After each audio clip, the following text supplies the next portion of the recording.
Merci. La parole est à Monsieur Laurent Wauquiez.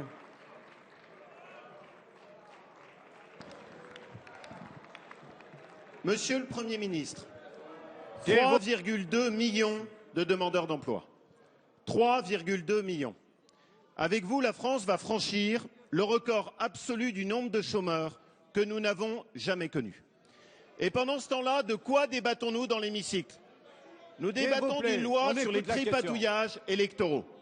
Et dans ce contraste, toute votre politique est résumée. Ce chiffre est le signe de votre échec. Ce chiffre est le symbole de votre incapacité. Bien sûr, on peut comprendre que la situation économique soit difficile. Bien sûr, vous repousserez la responsabilité sur vos prédécesseurs.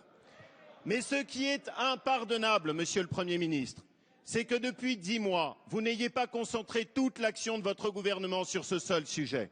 Ce qui est impardonnable, c'est que vous ayez dispersé l'action de vos ministères. Ce qui est impardonnable, c'est que votre politique de l'emploi ne soit qu'une mascarade. Parce que la réalité, c'est que faites-vous? Rien. Que faites-vous alors que les plans sociaux se multiplient? Rien.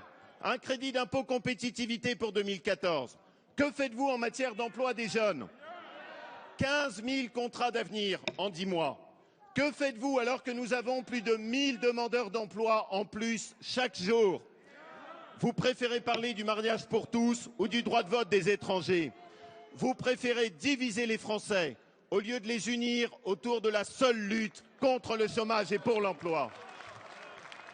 La réalité, Monsieur le Premier ministre, c'est que François Hollande, pendant la campagne électorale, prétendait être le président de la justice. Il est aujourd'hui le président du chômage et des impôts. Vous êtes, Monsieur le Premier ministre du chômage et des impôts. Et vous êtes, mesdames et messieurs les députés de gauche, la majorité aujourd'hui du chômage et des impôts. Tout ceci ne pourra pas durer 4 ans. Il est temps que vous vous ressaisissiez. La parole est à Monsieur le ministre Michel Sapin.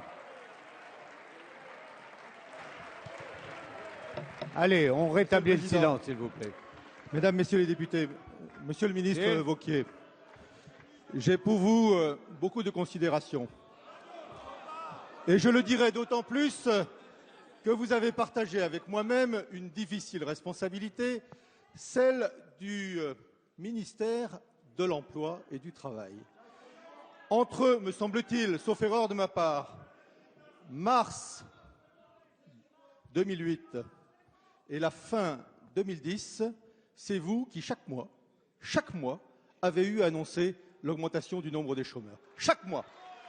Et ce n'était pas 18 500 chômeurs, comme j'ai dû le faire hier.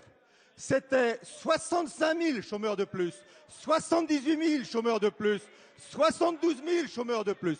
Bref, Monsieur Wauquiez, si je dis cela, ça n'est pas seulement pour rappeler le passé. Ça n'est pas seulement pour vous appeler, y compris vous, et je suis sûr que ça vous conviendrait très bien à une certaine modestie sur le sujet du chômage.